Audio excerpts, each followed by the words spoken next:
À cette époque, Moïse a 80 ans. Moïse est un berger. OK? Ce n'est pas l'élite de la société.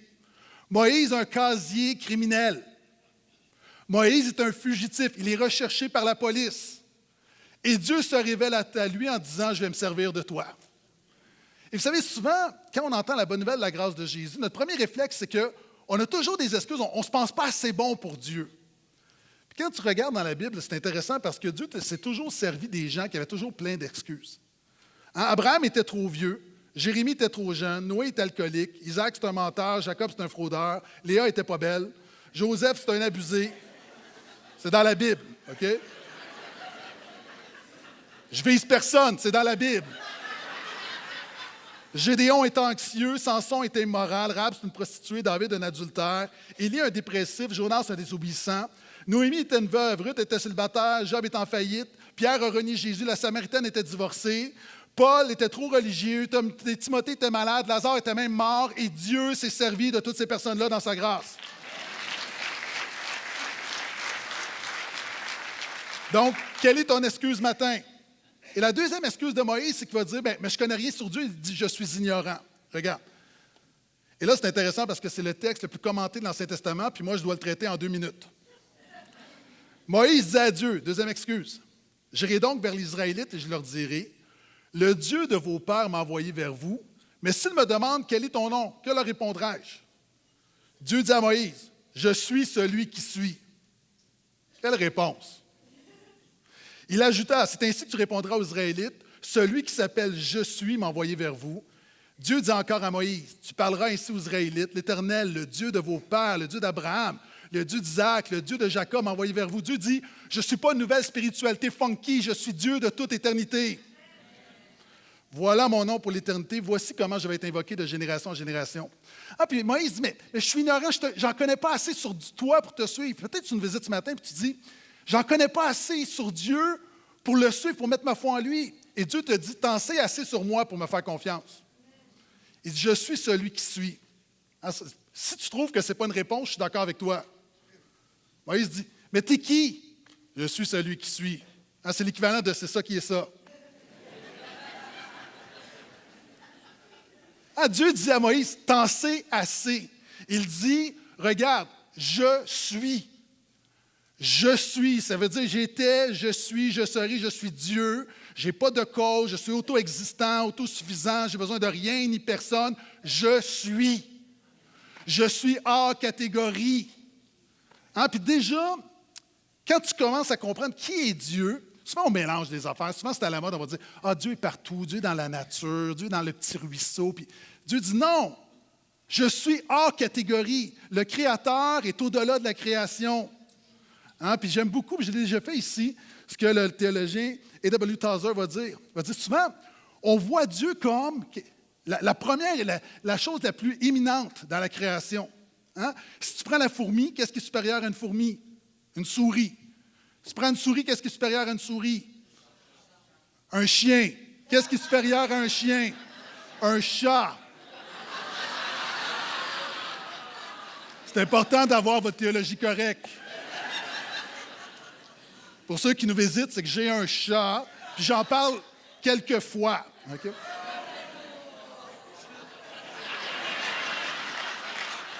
Qu'est-ce qui est supérieur à un chat? Un homme. Qu'est-ce qui est supérieur à un homme? Une femme. Qu'est-ce qui est supérieur à une femme? Restez avec moi. Qu'est-ce qui est supérieur à une femme? Un ange. Et là, on va dire qu'est-ce qui est supérieur à un ange? Dieu. Non! L'ange peut être l'aboutissement de la création, mais Dieu n'est pas dans la création, il est créateur, il est hors catégorie. Et c'est ce qu'il dit, il dit « je suis ». Mais Dieu, dans son amour, il va dire, tu diras « je suis », puis là, il va dire « l'éternel ».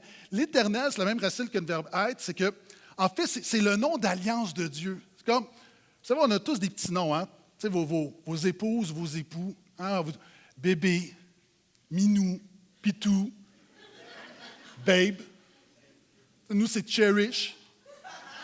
Ah, mais si quelqu'un, moi, j'appelle ma femme Cherish, puis si il y a un gars qui passe, puis il dit « Hey, Cherish! » Là, tu dis « Mais tu peux rien faire, t'es pasteur. » Ma sanctification n'est pas complétée. Mais c'est un nom. Puis l'Éternel, c'est le nom d'alliance. Puis en fait, ce Dieu-là qui est hors création se révèle, est un Dieu personnel, il veut être ton Dieu. Et t'en sais assez parce que quand tu regardes à la création, ça révèle qu'il y a un créateur. Vous savez, même si tu ne connais rien sur Dieu, regarde à l'univers, regarde l'immensité de l'univers, toute une cause. Hein, si je te dis, hey, le lutrin est arrivé par hasard, hein, il a évolué. Ça n'a pas de sens. Parce que dès que tu vois un produit, il y a un créateur derrière. Quand tu vois l'univers, la création révèle qu'il y a un créateur. T'en sais assez sur Dieu. T'en sais assez. Il continue, troisième excuse de Moïse. Il va dire, je suis impuissant, regarde. Moïse répondit, ils ne me croiront pas, ils n'écouteront pas ma voix, mais ils diront, l'Éternel t'est pas apparu. En fait, ce que Moïse dit, c'est que je ne suis pas assez puissant pour transformer les autres. L'Éternel lui dit, qu'y a-t-il dans ta main? Il répondit, un bâton. L'Éternel dit, jette-le par terre. Il le jeta par terre et cela devint un serpent. Moïse s'enfuit devant lui. L'Éternel dit à Moïse, étends ta main, saisis-le par la queue. Et il étendit la main, il le saisit, cela redevint un bâton dans sa main. Puis on connaît le texte un petit peu plus loin. Dieu va dire à Moïse, mets ta main dans ton manteau. Il la ressort, elle est lépreuse, remets-la, elle est guérie. Et Dieu est en train de dire, alors que Moïse dit, je n'ai pas le pouvoir de changer les autres. En passant, là, tu n'as pas le pouvoir de changer les autres autour de toi. Hein, puis là, il y en a qui font, amen. Tu n'as pas le pouvoir de changer les autres. Sais-tu quoi? Tu n'es même pas capable de te changer toi-même. La Bible dit, comme le léopard ne peut pas enlever ses taches, on est incapable de se changer nous-mêmes. C'est pourquoi on a besoin de Dieu. Et Moïse dit, je suis impuissant pour le faire. Puis la réponse de Dieu, c'est que tu as un bâton dans ta main, jette-le à terre. Puis ça devient un serpent. Puis reprends-le, puis ça devient un bâton. Puis là, comprends-moi bien, là, Dieu n'est pas en train de faire un petit tour de magie. Là. Hein, ce n'est pas l'Alain Choquette divin là, en disant comme abracadabra.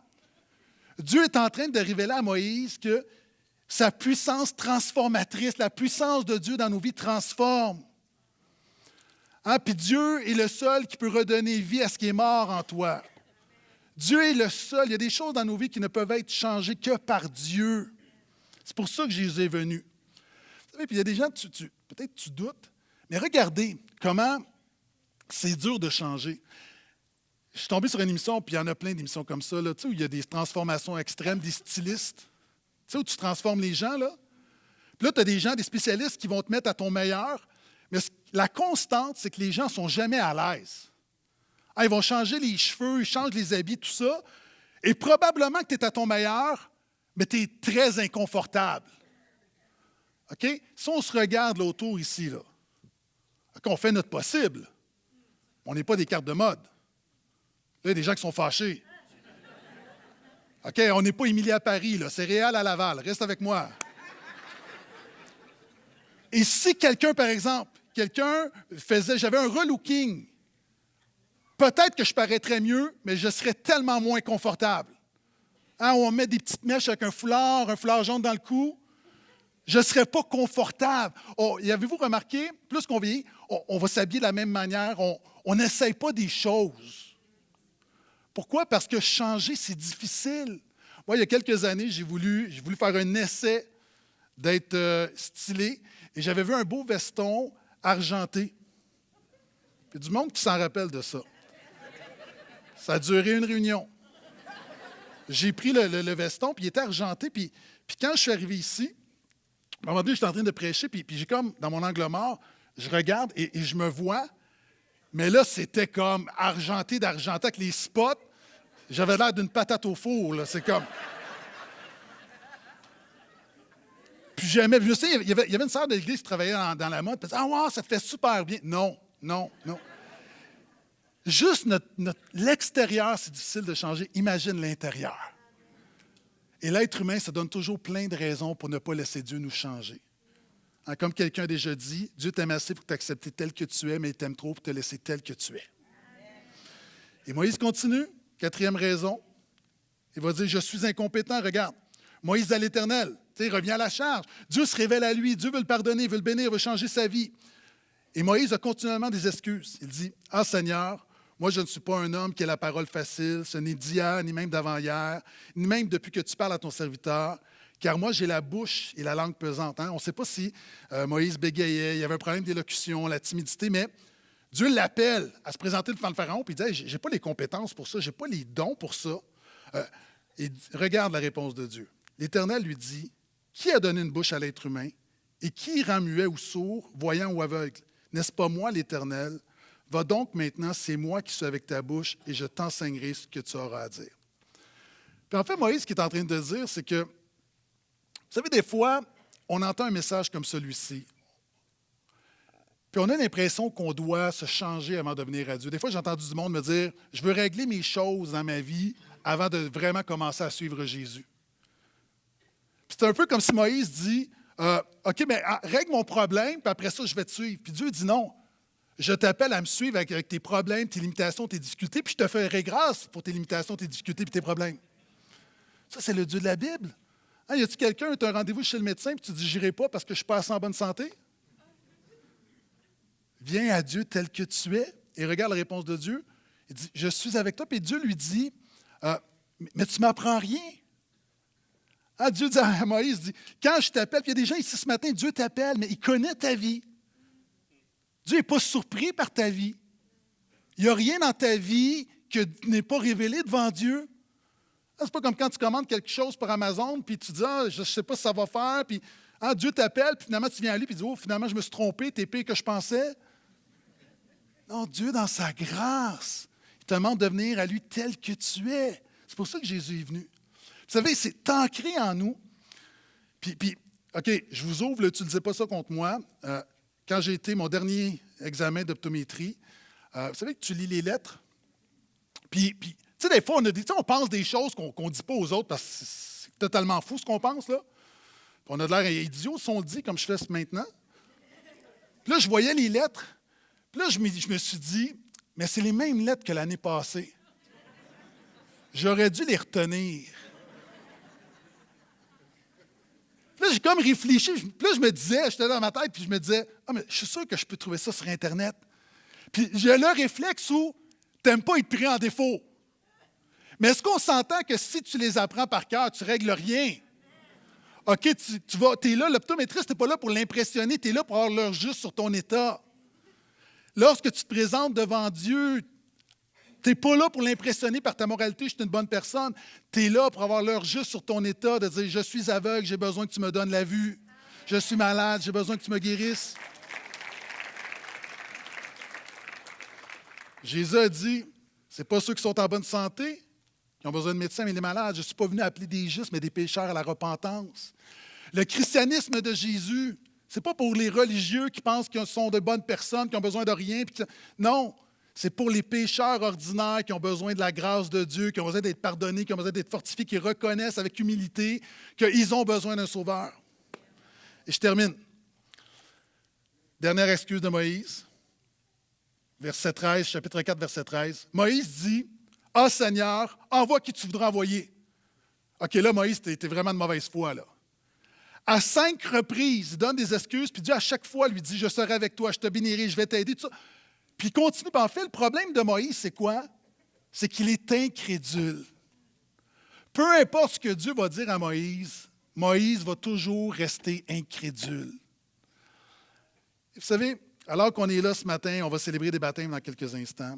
C'est quoi le christianisme? Le christianisme, c'est que l'humanité s'est détournée de Dieu.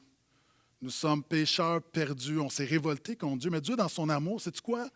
Il a envoyé son Fils pour nous sauver. Jésus est venu sur la terre. C'est un fait non seulement biblique, c'est un fait historique. Et ce Jésus-là a vécu une vie comme personne d'autre. Non seulement il a fait des miracles que même ses opposants n'ont pas pu renier, on a voulu le discréditer. Il a eu une vie vraiment où il n'a jamais péché. Puis il a eu un message qui, encore à ce jour, qui a été inégalé. Et ce Jésus-là, le Fils de Dieu, il a dit qu'il était le Fils de Dieu, il est mort à la croix. Alors qu'il était la dernière personne qui devait mourir à la croix, puis il a dit, « Je meurs à la croix pour vous, pour payer la dette de votre péché, pour satisfaire la justice de Dieu. » Puis les gens vont dire, « Mais pourquoi? C'est quoi le sens? » Si Dieu est Dieu, il est juste. Et si Dieu est juste, il doit y avoir une conséquence au péché. Le salaire du péché, c'est la mort. Et c'est pour ça que Jésus est mort à la croix. Et Jésus est tellement le Fils de Dieu que la mort ne peut le garder. Dieu l'a ressuscité. pour démontrer que oui, il est vraiment le sauveur du monde. Il est le chemin, la vérité et la vie. Et quiconque croit en lui, que tu sois ici depuis 15 minutes, que ça fasse 20 ans, quiconque croit en lui reconnaît son besoin, reconnaît que sa vie sans Dieu est un échec spirituel, puis tu te confies en lui. La Bible dit que tu es pardonné, totalement racheté, justifié, assurance de la vie éternelle, tout ça parce que Jésus est vraiment le sauveur du monde. C'est ça le christianisme. Et en conclusion, Jésus n'est pas venu pour sauver ceux qui se croient de bonnes personnes religieuses. Il est venu pour ceux qui reconnaissent qu'ils sont indignes, ignorants, impuissants, incompétents, et incrédules. Alors que dans quelques instants, ce matin, pas loin d'une trentaine de personnes vont passer dans les eaux du baptême. Pour ceux qui nous visitent, juste te dire, peut-être une des choses qui surprend quelquefois, c'est que tu vas réaliser que ce matin, le baptême est par immersion et non pas par aspersion. Pourquoi? Historiquement, bibliquement, c'est comme ça qu'on baptisait les gens. Puis une image. Vous savez, pour ceux du portail, la semaine dernière, on a vu Moïse a été sauvé de quoi? Des eaux. Ceux qui connaissent un peu leur Bible, lorsque Moïse va diriger le peuple de Dieu, ils vont passer au travers quoi pour sortir d'esclavage? Au travers de la mer Rouge. Et c'est pourquoi l'apôtre Paul va dire que ça préfigure le baptême. L'image du baptême, c'est tellement riche, mais j'ai dit seulement ceci. C'est alors que tu es sous l'eau. Sous l'eau, tu es en danger. Sous l'eau, c'est la mort. Si on te laisse ça pendant 2 minutes, tu ne vas pas aimer ton expérience. Sous l'eau, c'est angoissant. Sous l'eau, il n'y a pas d'espoir. Mais par ta foi en Jésus, Jésus t'a ramené à la vie. Il te sort de la mort et du péché. Et c'est l'image du baptême. Et c'est pourquoi on pourrait mettre quelques gouttes sur le front des gens. Il n'y avait jamais personne qui s'est noyé avec 3 gouttes. Il y a quelque chose de puissant dans le fait de radical, dans le fait que j'étais mort et par ma foi en Jésus, je suis ressuscité. Et c'est pourquoi ce matin, on veut se réjouir avec des frères et des sœurs qui vont témoigner publiquement que ce qu'ils font à l'extérieur, ils l'ont vécu à l'extérieur. Jésus est venu les chercher, puis les a sortis de là.